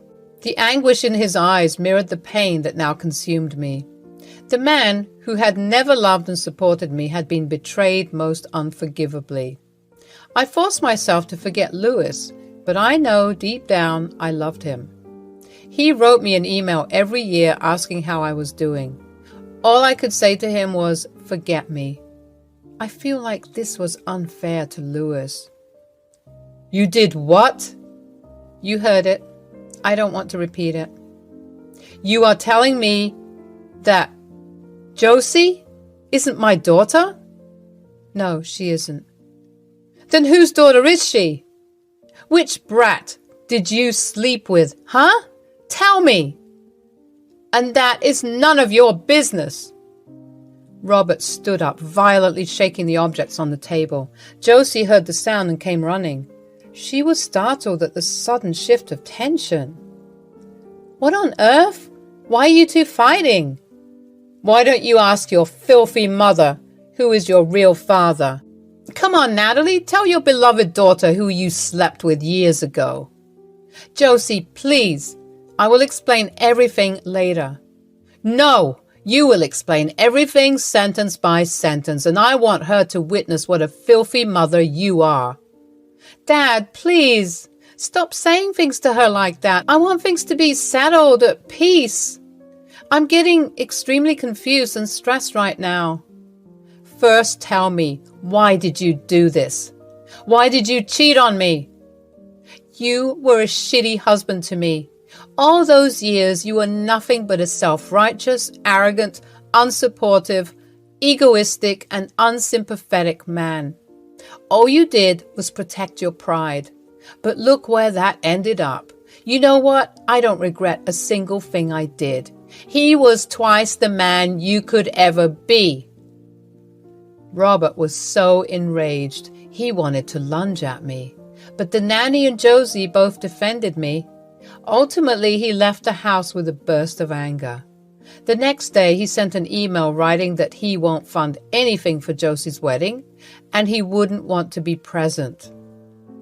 I was feeling extremely bad for Josie, but I knew that I have the willpower to make this a success. I couldn't hold it anymore. I contacted Louis. I told him everything. I made some simple arrangements. I knew how to give this man a lesson.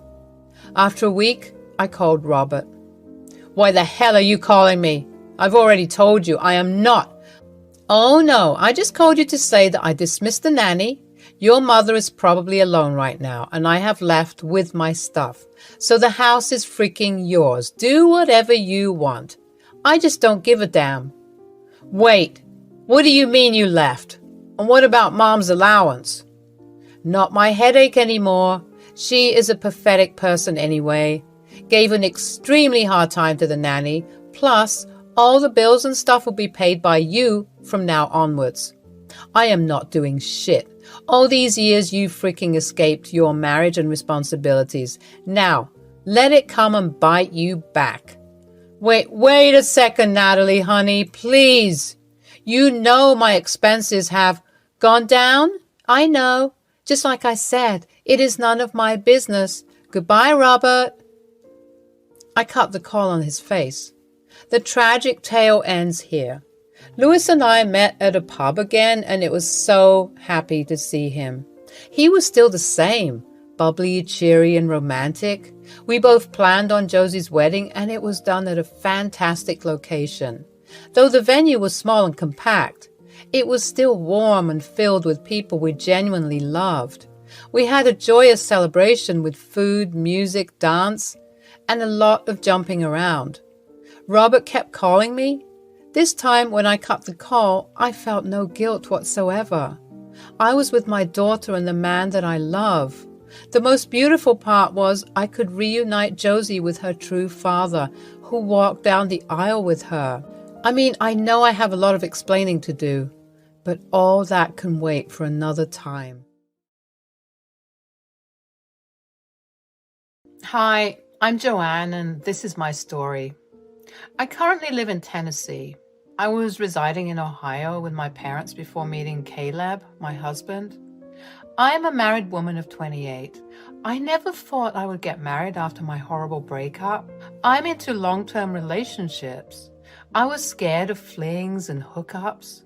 In other words, I'm a highly committed individual. It was a relationship for over 4 years. He cheated on me with my best friend. I was crazily in love with him, and I thought this would last, but maybe I was not good enough for him. He did the deed right before my birthday. He had been seeing Ashley more often than me. The day it happened, I remember it crystal clear. It was supposed to be a pre-birthday celebration. I was wearing his favorite dress and put on makeup just how he liked it. We planned to drink together and have a little time for ourselves. I invited Ashley because I cared and wanted her to not feel left out. That was the worst mistake. That was the worst mistake I have committed. I trusted her so much, and she completely flushed it out as if it never really mattered to her. All I wanted to do was spend some time after all the stress and everything in my own personal life. A few days after the incident, I received a phone call from Ashley, and she was profusely crying, saying that she was sorry for everything. I was numb at that point. I didn't want to go on with it. "Look, what's done is done. I don't want you to bring it up again. Please, I beg you." I understand. I didn't know this would happen, really. We were drunk and waiting for you, but then Yeah, somehow magically you guys were all over each other. Very believable, Ashley. Please, Joanne, I don't want to lose you. You are my only friend. I don't even talk to him anymore. I've blocked him, I swear. No, I can't give you another chance. I'm sorry. I need a lot of time to get over this, and I'm not bringing you back into my life for another drama. Ashley and I were close friends since high school. We're like an inseparable duo. People would associate our identities with each other to the point our teacher always used to mix up our names. This betrayal shattered me. I mean, more than the boyfriend, the best friend's actions are tormenting to the soul. That's why, when I met Caleb, I had my walls up. I knew if I made one more mistake, I would never be able to come out of it. I still remember the day I met him. The faint jingling of the bookstore's bell signaled my arrival, and I stepped inside, seeking refuge within the familiar scent of old pages and ink. As I roamed through the shelves, I felt stiff. It was like my body was cautious of very minute sounds and movements. I was here for books, not for romance. Out of the corner of my eye, I noticed the guy staring at me, and I couldn't deny that he was good looking. My instincts warned me to be wary, but his persistent gaze was unsettling, making me feel uneasy. Did he see something in me that I wasn't ready to reveal? Trying to ignore his attention, I focused on the books, pretending not to notice him. But every time I turned, his eyes seemed to follow me like a shadow, never ceasing to stare. I wondered what his intentions were and why he insisted on making me feel this way. I could see him slowly making his way towards me. I shifted my attention to my book, pretending nothing was happening. Hi there. Excuse me. Oh, hi. Is there something I can help you with? Actually, yes. I noticed you've been browsing through some interesting books, and I couldn't help but wonder if you had any recommendations. Oh, sure. I'm just exploring some new genres today. What are you interested in? Well, I enjoy science fiction and fantasy, but lately I've been trying to expand my horizons. Do you have any favorite authors or books in mind? I love science fiction too. Have you read anything by Octavia Butler or Philip K. Dick? They are both fantastic writers. As for fantasy, you might want to try Neil Gaiman or Brandon Sanderson. Oh, yes. I've heard great things about all of them, but haven't gotten around to reading their works yet.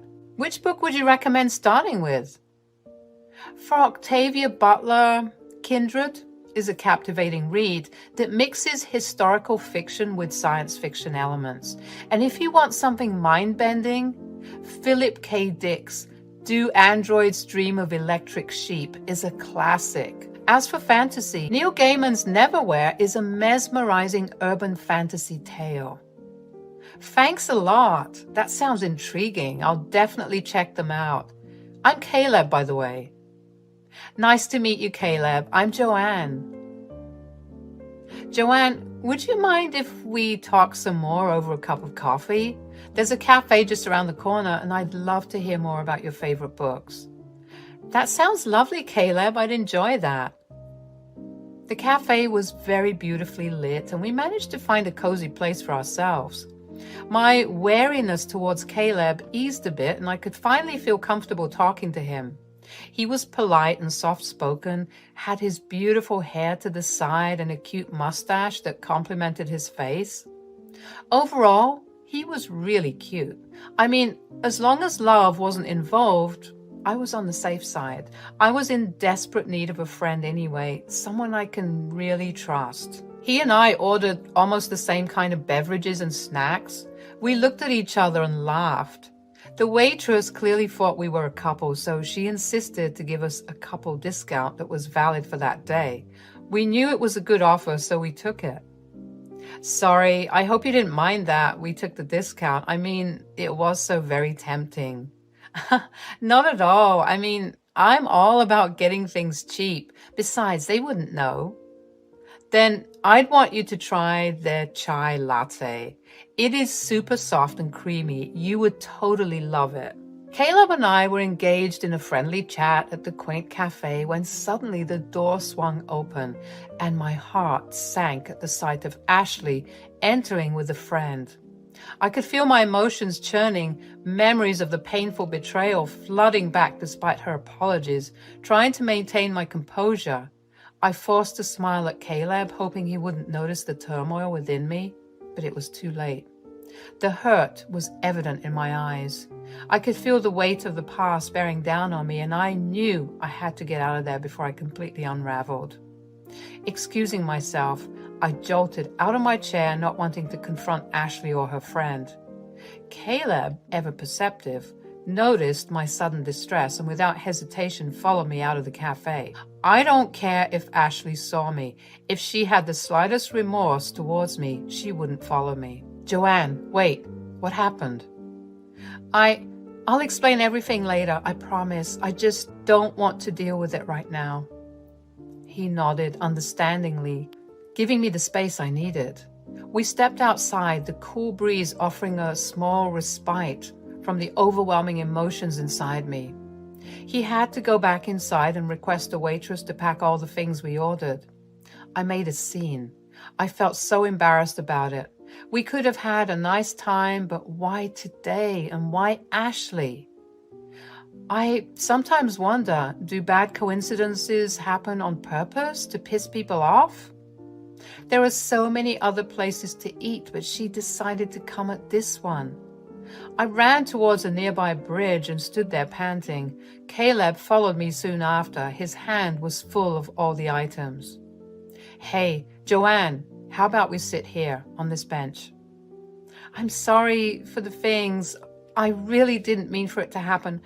I actually met someone I really dislike.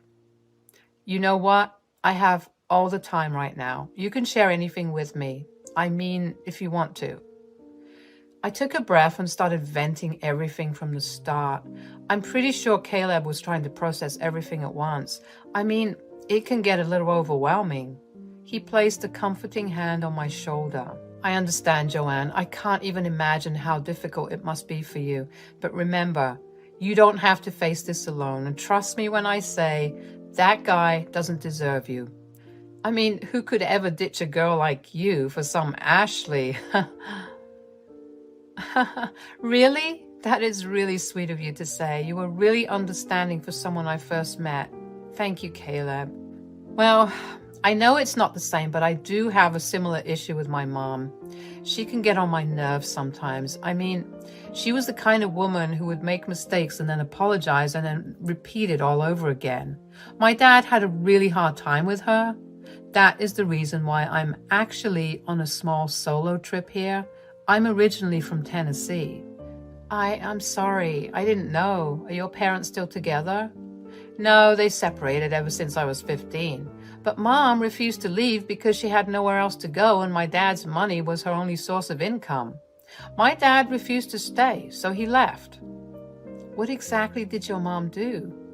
Well, she put our expenses on the line with all her impulsive purchases, plus she had a drinking habit.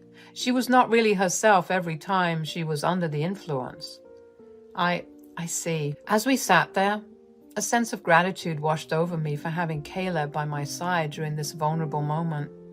He took the courage and strength to share his own life story.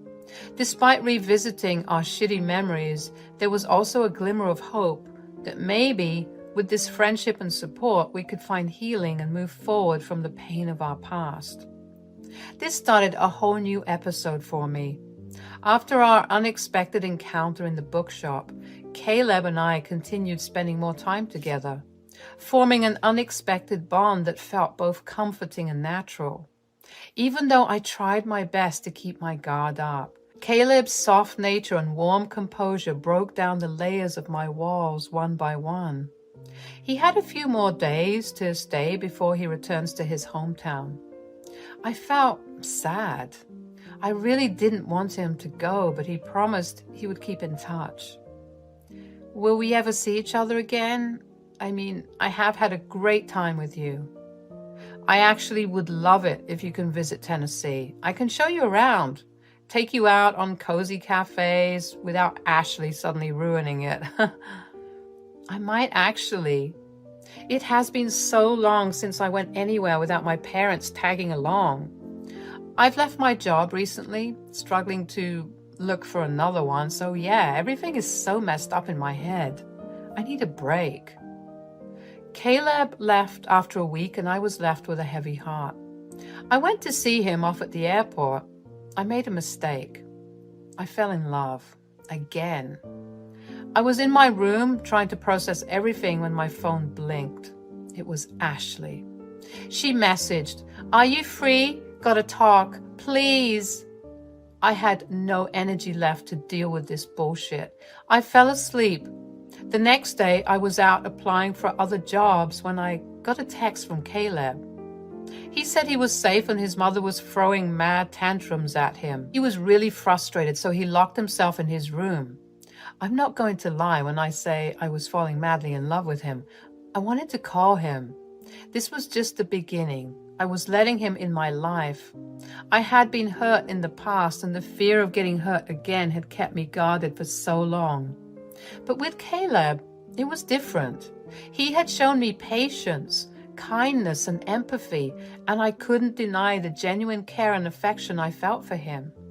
We didn't keep a proper check of the date, so I am unsure when exactly we started dating.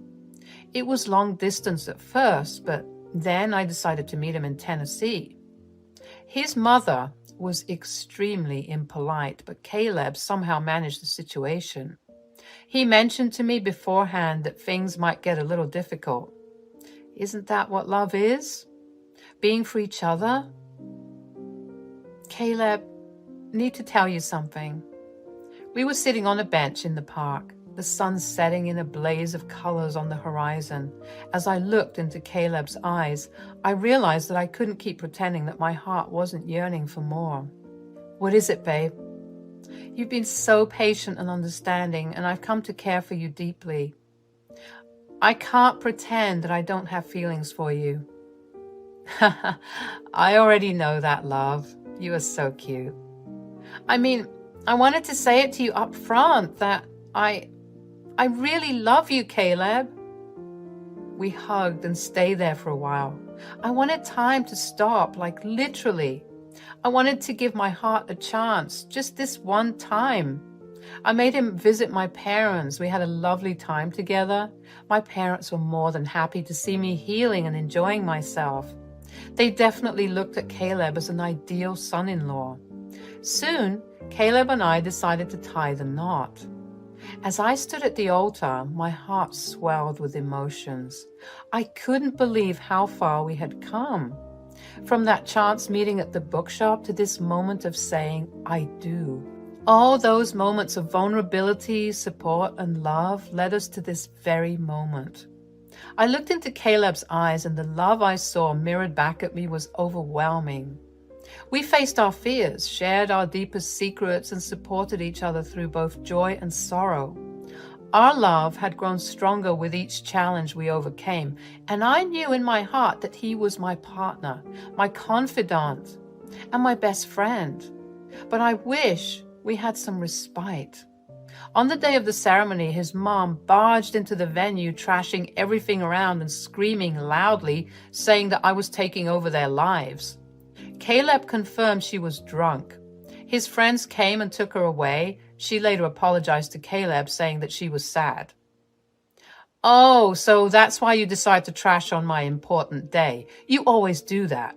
You are beyond help, Ma. I know I messed up. Please don't be mad, my baby. I was just cautious about who you were bringing home. Just shut up. You always do this. You have done it multiple times by now, to the point it is ridiculous. Just go back to your room. Please, dear. I've changed a lot. I promise I won't ever do this. I wanted to be a part of your celebration. Then I met up with Brian, and he gave me a small thing to drink. Brian, again? You never learn. And you know what? I have no hope for you. Caleb and I were trying our best to adjust to his mom. She would have weird tantrums, often yell at Caleb for no reason, and randomly demand him to take her out to a restaurant or a drive.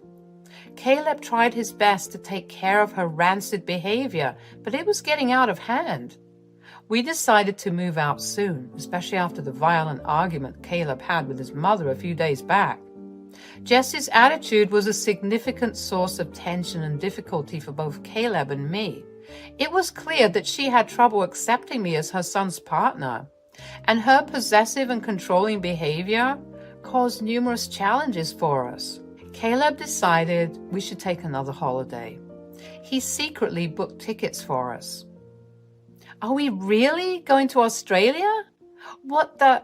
I took a sick leave from work. I told them it was really urgent. I know this would be quite inconvenient and I would probably get fired, but I can't deal with this woman. Well, will it be like a honeymoon? Yes, of course, it is a honeymoon. Why else do you think I'm pondering over certain reservations? But I also have to buy a ticket for my dad. He wanted to visit Tokyo forever. Let's see what's available.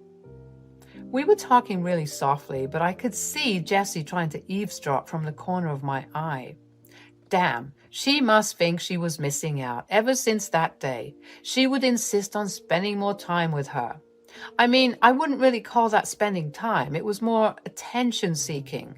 She would barge in on us while we watched a movie together or wanting to join us everywhere we went. Caleb told me to be very careful not to leak any information about the trip. But I had some other plans in my head. I wanted to see what happens. So one evening when I was sitting alone on the couch, she came and sat right beside me. So, are you guys planning to go somewhere for, honeymoon? Actually, yes, we were. Either Japan or Korea. I mean, you can give a little bit of advice on which would be the best. Either one sounds good. I would suggest Japan. That seems just like the place for boring couples like you. Boring? You heard me. When I was your age, I was quite the stunner, and men used to flock around me in a snap. We had parties and booze and long drives. Quite the days. I would have been a free eagle if not for his wretched father. Stupid man, manipulating me to have feelings for him. Disgusting. I see. I'm telling you, woman, falling in love is trash and it won't get you two anywhere. Caleb is just a bird in your cage, trapped and flightless. So freaking boring. Okay, enough, Mom. Leave us alone now. I turned around to see Caleb was back with groceries. He looked worried and angry, and he wasn't happy with Jessie sitting next to me. He put the groceries on the table and pulled me by the hand and took me to the other room, away from the mother. He tried his best to separate me from Jessie as much as possible. He told me he was looking for a different apartment. We would leave this house. He just couldn't bear living here, even for a second, especially now that I'm part of his life. A few weeks later, we were almost on our way to Australia. We were happy, excited, and relieved. I could finally see Caleb's eyes twinkle again. Also, I sometimes wondered, will his mom really follow us? Because if she does, she would have quite the surprise waiting for her. It's been 3 days since we were in Australia. We were roaming around, seeing places, when suddenly Caleb got a missed call. It was Jessie. At first, Caleb wanted to avoid, but I nudged him to attend it. When he called, he was baffled by the amount of swearing he had to hear. Apparently, Mom did book a ticket to Japan from LA. She was standing at the Japanese airport when she called Caleb's father desperately. He said that we were in Australia. Now she doesn't have enough money on her to buy a ticket back home, so she requested him if he could manage to get her some. What a woman. I laughed my guts out, but I was scared that Caleb was going to get mad at me. Was this your doing, babe? I'm sorry. She was asking about it, so I lied. I really didn't expect she would actually do that. Oh my God. I'll apologize to her. Nope, no need. You are a savage, baby. Damn, I never thought you had it in you. Wait, you're not angry at me? Of course not. That woman probably deserved it. But now the question is, should we give her the cash to come back, or should we let her have her fun? I think she should have a chance to be free. She was complaining about that a lot lately, so yeah, let her be there. Later on, we found out that Caleb's father met up with Jessie there. Caleb spoke to him regarding it and told him to be with her until we confirmed her tickets. After that, we really didn't bother knowing what went on. We were busy having fun ourselves. From that point on, Caleb and I embarked on a journey together, navigating the waters of our feelings and emotions. We took each step with caution and care, understanding that healing and growth took time. But through it all, I was grateful that I had found someone who not only accepted my guarded heart, but also inspired me to let love in again. Soon, we will be living in a different place, and finally, we could have space to ourselves without any other issues in life. We also decided to not let Jessie know where we lived. What if she barged in on us again? My parents, on the other hand, absolutely adore Caleb. They were inviting us to visit them soon, saying that we need a proper get-together. With Caleb by my side, I knew that I was not alone, and together we could face whatever the future held for us.